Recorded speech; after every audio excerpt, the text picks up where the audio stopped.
There is a reason you have always felt different, even when you could not explain it. Not superior, not above others, but separate, as if your life followed a pattern that did not fully match the rhythm of the world around you. This sense of separation was never about ego or comparison. It was about alignment. From an early age, you may have felt an internal pressure, a quiet gravity pulling you inward.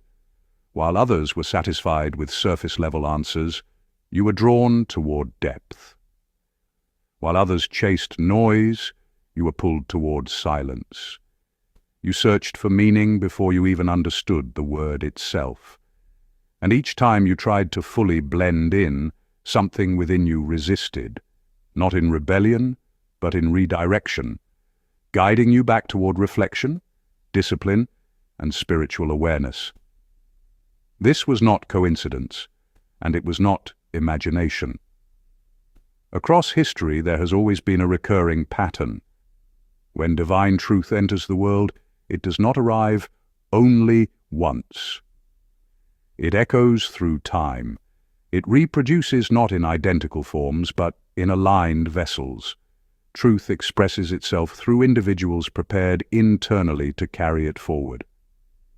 Jesus Christ was not meant to be copied in appearance, personality, or circumstance. He was meant to be mirrored in function. His life established a spiritual blueprint, a living demonstration of how divine authority operates inside a human being who is fully anchored in truth. Chosen ones today are not meant to replace him, rival him, or elevate themselves above him. They are meant to reflect the same inner alignment, the same calm authority, the same spiritual gravity, the same quiet certainty that does not demand recognition. You may have noticed that your strength does not come from dominance or control. It comes from presence. Your influence does not come from persuasion or performance. It comes from stillness. And your resilience does not come from anger or aggression. It comes from knowing who you are, even when others misunderstand you. This is why chaos has often surrounded your life, not because you attract disorder, but because truth destabilizes false systems. When light enters a structure built on illusion, resistance is inevitable. Like Jesus, you may have learned early that honesty does not always make you popular, but it makes you powerful. It strips away pretense, it exposes insecurity, and it challenges systems that rely on fear and deception to survive. This message is not about ego. It is not about claiming divinity in a literal or inflated sense. It is about understanding why your spiritual architecture mirrors a higher mission and why your life has unfolded through isolation, testing, and inner refinement. When you understand this, you stop resisting your path. You stop over-explaining yourself, and you begin to carry your authority quietly, without force, without noise, and without apology. Let us begin. Point 1. The nature of inner authority and why yours was never taught to you. Chosen.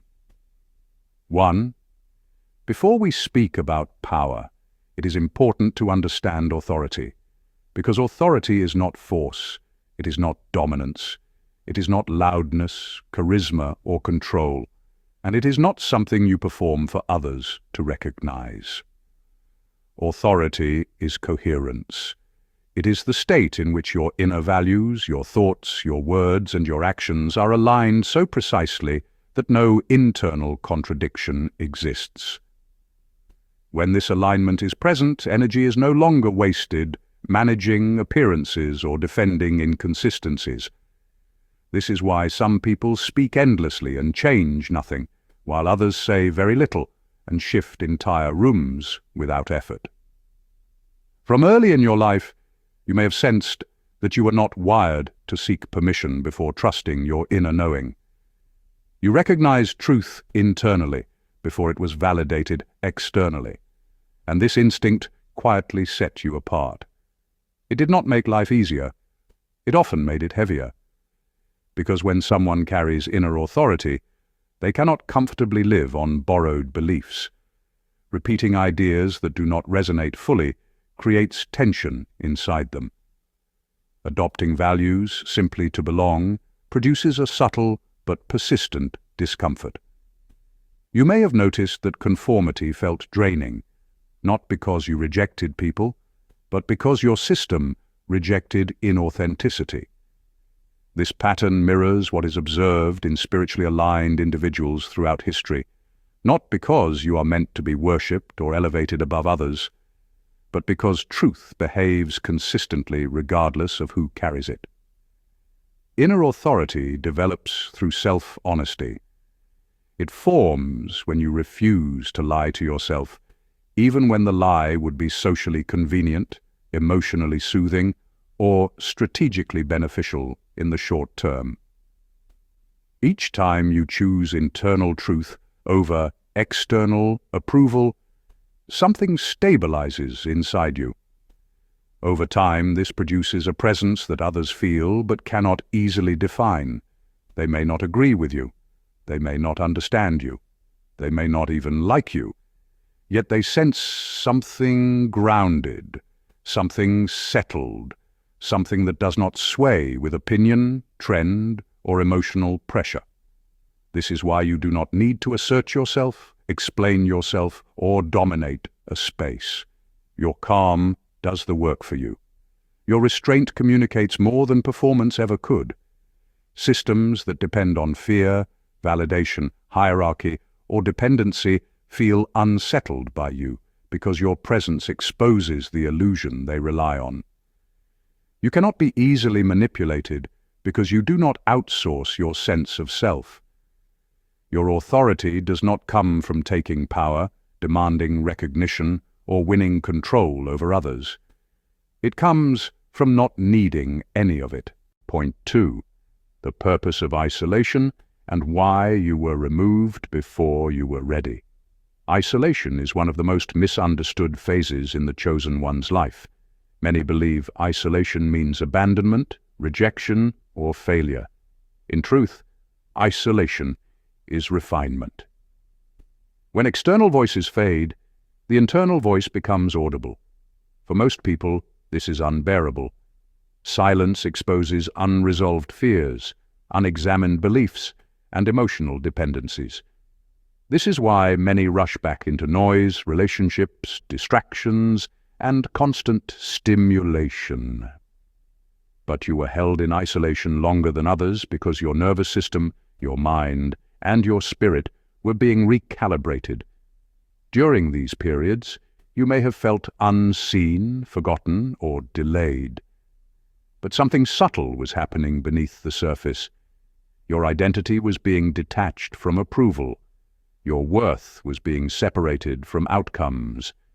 Your sense of self was being anchored internally rather than socially. This is not accidental. A person who carries spiritual authority cannot rely on external reinforcement because their role requires them to remain steady even when misunderstood. Isolation taught you how to self-regulate, how to observe without reacting, and how to sit with discomfort without collapsing into it. Over time, you learned that loneliness does not destroy you. Confusion does not destabilize you. Waiting does not weaken you. And once this lesson is learned, you become very difficult to manipulate. This is why isolation ends only after it has completed its work. And when you re-enter the world, you do not return seeking attention. You return carrying clarity. Point 3. Disciplined compassion and the difference between mercy and enablement. Chosen ones often struggle with compassion early in life, not because they lack it, but because they feel it with uncommon depth and permeability. You may recognize a familiar pattern from your past. Giving before being asked, staying after the cost was clear, and absorbing emotional weight that was never yours to carry. You may have believed that love required endurance, that kindness meant tolerance, and that spiritual maturity was proven through self-sacrifice without limits. These were not errors of character. They were calibration points. Each moment of overextension refined your discernment, teaching you where empathy ends and self-erasure begins. Over time, a quiet realization formed within you. Compassion without boundaries does not heal. It dissolves the self. True compassion is not emotional indulgence, nor is it the need to be needed. It is clarity-driven care. It observes reality as it is, not as it hopes it might become. It recognizes patterns, motives, and consequences. It understands that helping someone grow is different from shielding them from growth. This is why your compassion now feels different from others.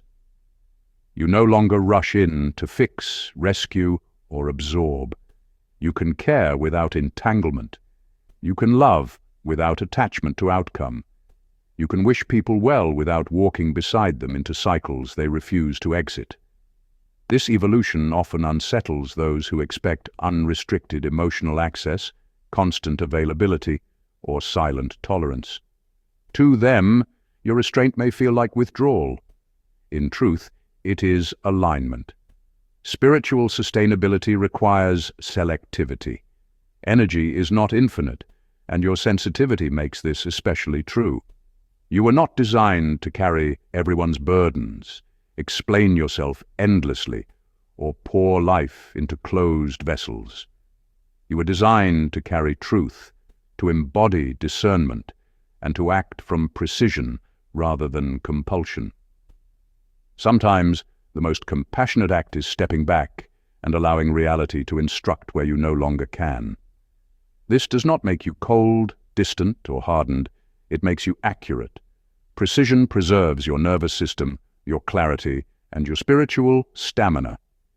It ensures that when you do give, your presence is clean, intentional, and impactful. This is the compassion of the chosen one, refined, not loud, not dramatic, not self-consuming, but steady, grounded, and exact. And it is this precision that protects your energy for the work you are actually meant to do. Point 4. Why your presence provokes resistance, without any action on your part. You may have begun to recognize a quiet but consistent pattern in your life. You exert minimal effort, you speak carefully, or sometimes not at all, and yet the emotional reactions around you are disproportionate. Some people elevate you in their minds, assigning authority, wisdom, or depth to your presence. Others feel unsettled, defensive, or strangely antagonistic toward you, without being able to articulate why. This polarity does not arise from what you do, but from what you mirror. When a person is internally coherent, when their thoughts, values, and actions are aligned, it creates an unspoken contrast with those who are internally fragmented. That contrast is not intellectual, it is visceral. It bypasses logic and lands directly in the nervous system. People who have avoided self-examination often experience this contrast as pressure. They may interpret your calm as superiority, your silence as judgment, or your steadiness as control, even when none of those things are present. You are not trying to expose anyone. You are not attempting to provoke reflection. But coherence radiates. Truth does not require intention to be felt, only proximity. This is why some individuals experience a sense of safety and clarity around you, while others feel irritation or unease without a clear cause. This is why stories may circulate about you, despite your restraint, and why assumptions may be made in the absence of evidence. In environments driven by performance, dominance, or emotional volatility, stillness becomes disruptive.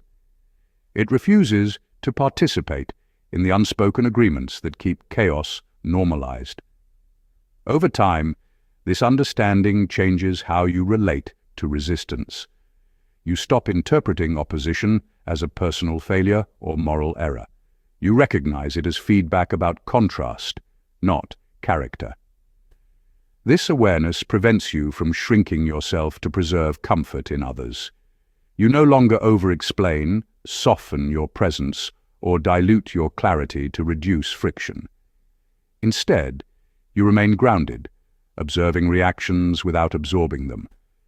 You allow admiration and resentment to pass through without attachment. In doing so, you reclaim emotional autonomy. You understand that not all resistance is a call to adjust, and not all discomfort is your responsibility to resolve. When you accept this, you move through the world with quiet steadiness, no longer negotiating your identity with every reaction you encounter. Point 5. Quiet leadership and the absence of performance. Not all leaders stand in front. Some lead by stabilizing spaces, simply by existing within them, and this form of leadership is often misunderstood because it does not announce itself. Your leadership does not rely on persuasion, slogans, charisma, or dominance. It does not seek attention or validation. It operates through example, through presence, and through consistency that others can feel, even if they cannot immediately explain it. People observe how you respond under pressure, not just when outcomes are favorable, but when they are uncertain or uncomfortable. They watch how you move through ambiguity without rushing to fill silence with noise. They notice how you maintain integrity when shortcuts are available, when compromise would be easy, and when no one would question it. This kind of leadership is subtle, but it is enduring. It does not attempt to control behavior directly. Instead, it reshapes the emotional and psychological environment around you.